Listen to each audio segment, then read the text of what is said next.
আসসালামু আলাইকুম।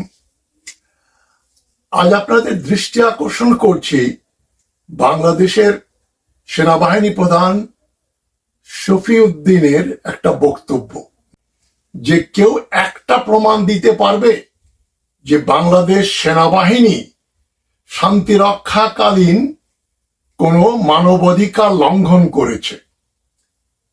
ব্যাপারটা হচ্ছে, ইদানিং যে প্রশ্নটা উঠেছে বহুদিন যাবৎ, 2021 সালে মার্কিন নিষেধাজ্ঞা আসার আগ থেকেই, স্যাংশন আসার আগ থেকেই, যে বাংলাদেশের র্যাব এবং পুলিশ নির্বিচারে দেশে মানবাধিকার লঙ্ঘন করে যাচ্ছে। শফিউদ্দিন ওই দিকে না গিয়ে যেটা বললেন, যে কেউ একটা প্রমাণ দিতে পারবে যে বাংলাদেশ সেনাবাহিনী শান্তি রক্ষায় কোথাও গিয়ে কোনো মানবাধিকার লঙ্ঘন করেছে ইত্যাদি। একটা না, একাধিক উদাহরণ দেওয়া যাবে। সিয়েরা লিওন, কঙ্গো এবং অন্যত্র বাংলাদেশ সেনাবাহিনী, র্যাব এবং পুলিশের ইউনিট যারা সেখানে শান্তি রক্ষায় গিয়েছিল, তারা একাধিক জায়গায় ধর্ষণ করেছে বলে অভিযোগ এসছে। তবে শফিউদ্দিন যেটার দিকে নির্দেশ করে আমাদের দৃষ্টি আকর্ষণ করলেন, যে একটা উদাহরণ দেন, এটা 22 মে 2024, এই বছর এই মাসেই, human rights abusers dispatched as UN peacekeepers. এটা ডয়েচে ওয়েল টেলিভিশন এবং তাদের ওয়েব পেজে এই খবরটা এসছে, রিপোর্টটা এসছে। রিপোর্টটা করেছেন নাওমি কনরাড, আরাফাতুল ইসলাম ও ব্রিজিতা শুলেক নামে 3 জন। সেখানে লেখা হয়েছে, officers from a Bangladeshi elite unit implicated in the torture and killing of political opponents are being sent on United Nations peacekeeping missions. এবং আরেকটা রিপোর্ট, পৃথিবীর সর্বত্র যে মানবাধিকার লঙ্ঘন হচ্ছে, fewer and fewer members of the UN Human Rights Council are known for protecting human rights within their own borders. এটা 2023 সালের 12 নভেম্বর একটা আন্তর্জাতিক সংস্থার রিপোর্ট আমি কোট করছি। তো এখন যেটা ডয়েচে ওয়েল নিউজ, নেত্র নিউজ এবং আরেকটা নিউজ অর্গানাইজেশন যেটা বলল, তার মূল কথা হচ্ছে, বাংলাদেশের একটা এলিট বাহিনী মানে র্যাব, এলিট বাহিনীর অফিসাররা দেশের ভেতরে অত্যাচার, উৎপীড়ন, torture and killing of political opponents, রাজনৈতিক বিরোধীদের হত্যা করছে যারা, সেই অফিসাররা একটা এলিট ইউনিটের মানে র্যাবের নাম উল্লেখ করা হয়েছে, তাদেরকে জাতিসংঘ আবার বিভিন্ন দেশে শান্তি মিশনে পাঠাচ্ছে। তারা জাতিসংঘকেও একচোট নিয়েছে, বলছে জাতিসংঘ যেটা করছে, এই মানব অধিকার লঙ্ঘনকারীদের চাকরি দিয়েছে, পাঠাচ্ছে শান্তি রক্ষার জন্য। বলছে এটা কিভাবে সম্ভব, এবং এটা নিয়ে অনেক হইচই হচ্ছে। আপনারা জানেন, ইতোমধ্যে আমরা বেনজির আহমদ এবং জেনারেল আজিজ আহমদ, এই 2 জনের কেলেঙ্কারির খবর পেলাম। এবং বেনজির সম্বন্ধে আপনারা জানেন, তাকে এখন তার ব্যাংক অ্যাকাউন্ট এবং সম্পত্তি, অবৈধভাবে অর্জিত সম্পত্তিগুলো সরকার এখন ইনভেস্টিগেট করছে। মাল ক্রোক করার আদেশ এসছে, তার ব্যাংক অ্যাকাউন্ট বন্ধ করা হয়েছে। তা এখন শফিউদ্দিন কি জেনারেল আজিজ এবং বেনজির আহমদ থেকে ভিন্ন ধরনের লোক? আদৌ নয়। এ সবগুলোই ফকিন্নির পুত, যেগুলো আমি সবসময় বলি। ফকিন্নির পুত বলতে যেটা আমি বুঝাই, যে এদের কেউরি দাদার নাম বলতে পারবে না, বাপের নাম হয়তো বলতে পারবে। তারা সমাজের নিম্ন বর্গের লোক মানেই খারাপ লোক না, দরিদ্র মানেই খারাপ না। তবে অতি দরিদ্র ফ্যামিলির থেকে এসে তাদের আঙ্গুল ফুলে কলা গাছ হয়েছে এই 2-4-5 বছরের ভেতরে। তাদেরকে আমি ফকিন্নির পুত বলি। যারা জীবনে রিকশায় চড়েনি তারা এখন বড় বড় গাড়ি চড়ে বেড়ান, বিমানে করে ঘুরে বেড়ান, হাজার হাজার কোটি টাকার মালিক, সবগুলোই ফকিন্নির পুত। এবং লিটারালি এই যে শফিউদ্দিনকে তো আমি বলি গোলাম ইবনে গোলাম, মানে গোলামের বেটা, গোলামের বেটা গোলাম। এর বাবা চাকরি করতেন শেখ নাসেরের ওখানে, চালের দোকানে চাল মাপতেন এই শফিউদ্দিনের বাবা। আর সেভাবে বলা যায় শফিউদ্দিন শেখ হেলালের একজন কর্মচারী, কারণ বংশানুক্রমে তারা ওই শেখ ফ্যামিলির, খুলনার শেখ ফ্যামিলির, শেখ মুজিবুর রহমানের ভাইয়ের পরিবারে তারা চাকরি করে আসছে, আর্মি অফিসার হয়েছে। কিন্তু ওর ব্যাকগ্রাউন্ড তো সেইটাই, আজিজ আহমদেরও তাই। মতলবের একেবারে খেটে খাওয়া মানুষ, মজুর শ্রেণীর প্রতিনিধিত্ব করে আজিজ আহমদ। তার বাবা চাকরি করতেন বিমানের একজন লোডার, এই যে স্টোর থেকে জিনিসপত্র এখান থেকে ওখানে নেয়, একজন কুলি। তার বাবা মোহাম্মদপুরে একটা বিহারির বাড়ি দখল করে আছে, আপনারা জানেন, এবং এর সবগুলো ভাই ডাকাত, খুনি। এবং আজিজ আহমদও তাই। আজিজ আহমদ মে মাসে 2013 সালে হেফাজতকে যখন তারা গুলি করে হেফাজতের নিরীহ লোকজনকে হত্যা করে, তখন এই কুখ্যাত আজিজ আহমদ বলেছিল, আমরা যারা সরকারের বিরুদ্ধে রাস্তায় নামবে তাদের বুকে গুলি করা হবে। এটা কোনো ম্যাজিস্ট্রেট বা কোনো আইন প্রয়োগকারী কোনো কেউ বলছে না, সেনাবাহিনীর প্রধান বলছে। এবং 2018 নির্বাচনে সে প্রত্যক্ষভাবে নির্বাচনে আওয়ামী লীগকে সহায়তা করেছে, বিএনপি এবং বিরোধীদের ভোট দিতে দেয় নাই। তো আজিজ আহমদ, বেনজির আহমদ, এদের নাম এই জন্য বললাম শফিউদ্দিনের সঙ্গে, যে বর্তমানে এই মুহূর্তে বাংলাদেশে কোন পুলিশের প্রধান, সেনাবাহিনীর প্রধান, ডিজিএফআই এর প্রধান, এরা কেউ ভালো মানুষের সন্তান নয়। এরা নিজেরাও খারাপ না হলে হাসিনা এদেরকে পিক করে এই সমস্ত গুরুত্বপূর্ণ পদে বসাতো না। আমরা ধরেই নিতে পারি নিঃসন্দেহে যে 300 জন এমপি সংসদে বসেছে, 300 জনই চোর ডাকাত, দুর্ধর্ষ খুনি। আনার তো একটা ধরা পড়লো, মারা গেল। এরকম সবগুলোরই আনারের পরিণতি হওয়া দরকার। এরা গোল্ড স্মাগলার, এরা আপনার ডাকাত, এরা খুনি, এরা ভূমিদস্যু, এরা হাজার হাজার কোটি টাকার মালিক। সুতরাং এই যে জেনারেল শফিউদ্দিন, সে হচ্ছে হাসিনার এই মাফিয়া সরকারের, এই ফ্যাসিস্ট সরকারের একটা অবিচ্ছেদ্য অংশ। সে রিটায়ার করবে জুন মাসের বোধহয় 24 তারিখে। রিটায়ারমেন্টের আগে সে আরেকবার হাসিনার দালালি করলো, এবং তার যে বক্তব্যটা খুবই হাস্যকর। বাংলাদেশি পিসকিপাররা, শান্তিরক্ষী বাহিনী বিদেশে কোথাও মানবাধিকার লঙ্ঘন করেছে, তার মানে পরোক্ষভাবে শফিউদ্দিন স্বীকার করে নিচ্ছে যে বাংলাদেশ সেনাবাহিনী, র্যাব, পুলিশ, এরা দেশের বাইরে না, দেশের ভেতরেই তারা মানবাধিকার লঙ্ঘন করে। যেটা একটা রিপোর্টের কথা বললাম, যে খুব কম দেশই জাতিসংঘের এই হিউম্যান রাইটস কাউন্সিলের যে শর্তগুলো সেগুলো মেনে চলে। পৃথিবীর বহু দেশে ক্রমান্বয়ে সংখ্যাটা বাড়ছে যারা মানবাধিকার রক্ষা করতে পারছে না, সে সমস্ত দেশের সংখ্যা বাড়ছে।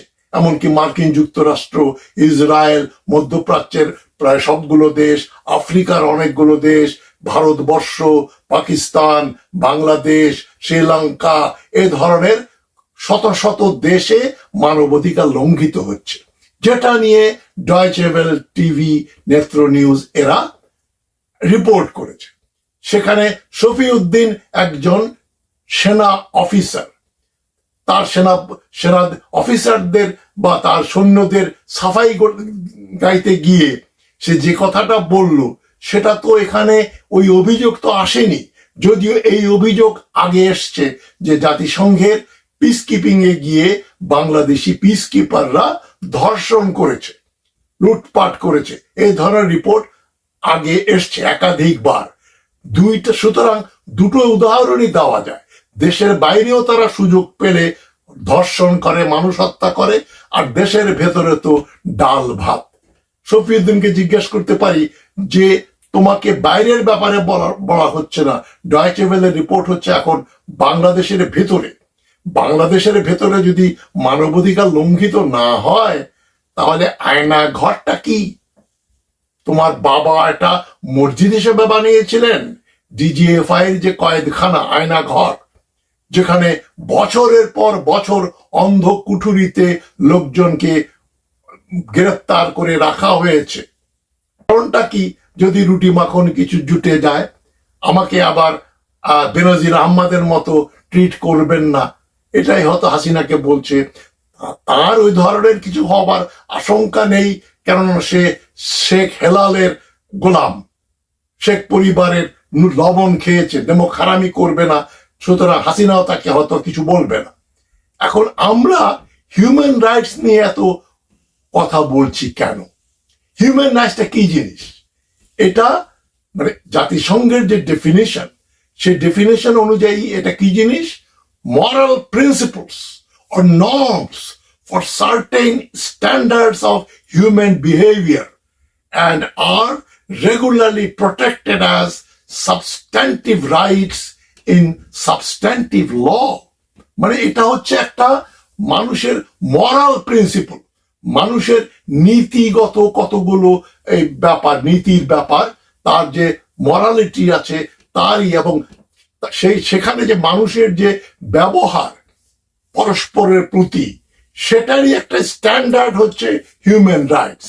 যে তুমি কাউকে মারবে না, গালাগাল করবে না, হত্যা করবে না, বন্দি করে রাখবে না, ধর্ষণ করবে না, তাকে আইনের শাসনের যে সুযোগ সুবিধা সব তাকে দিতে হবে।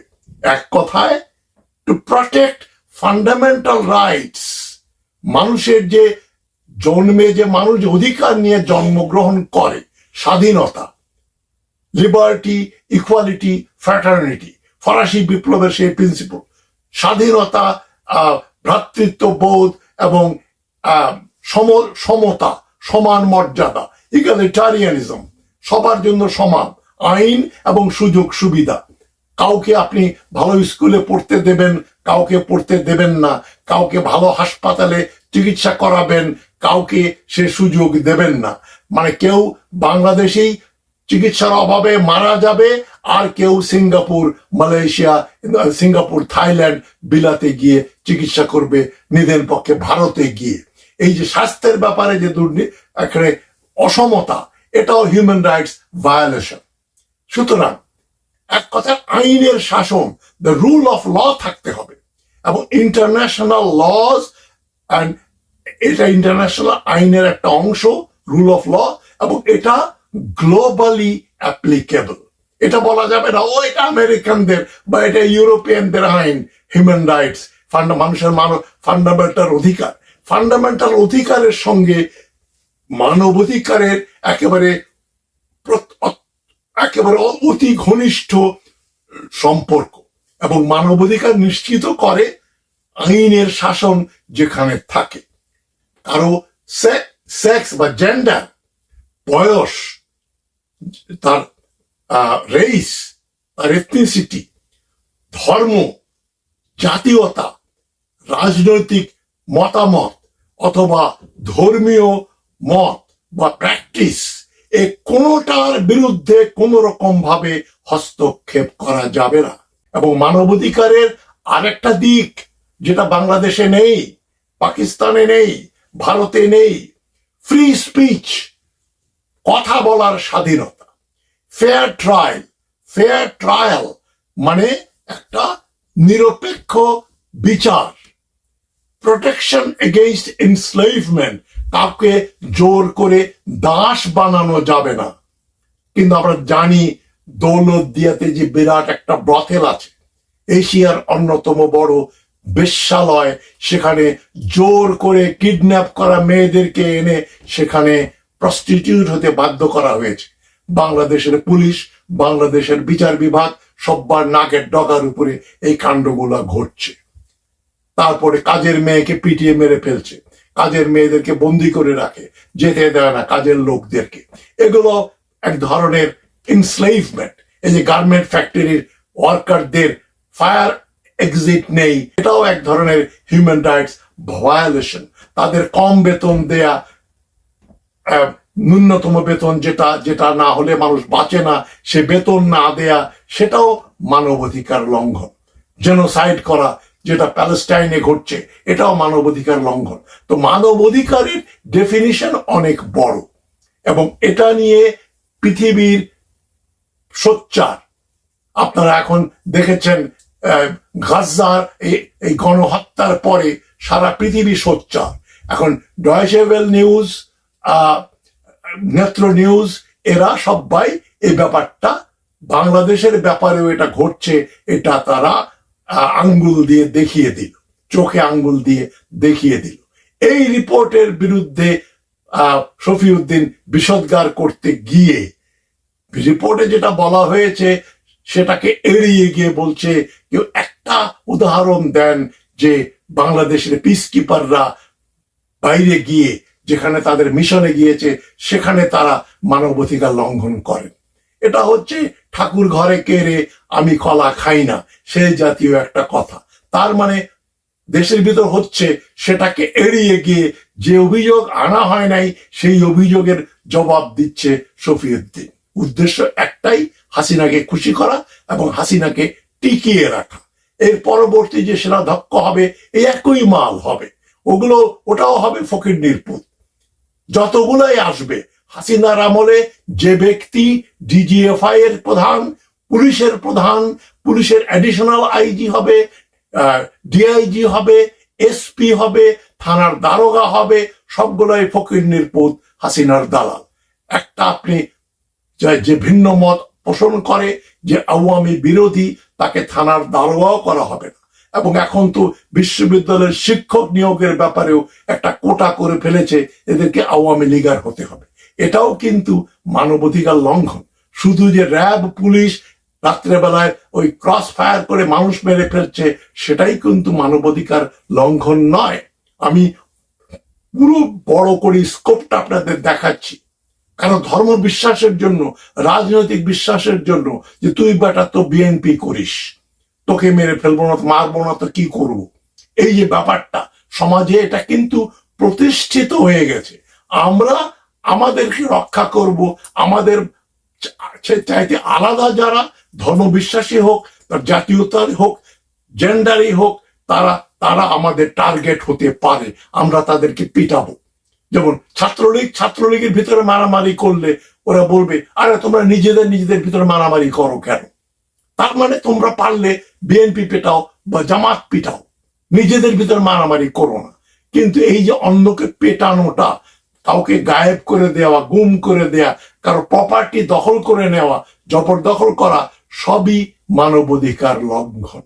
তো আমাদের এই ব্যাপারে সোচ্চার হতে হবে।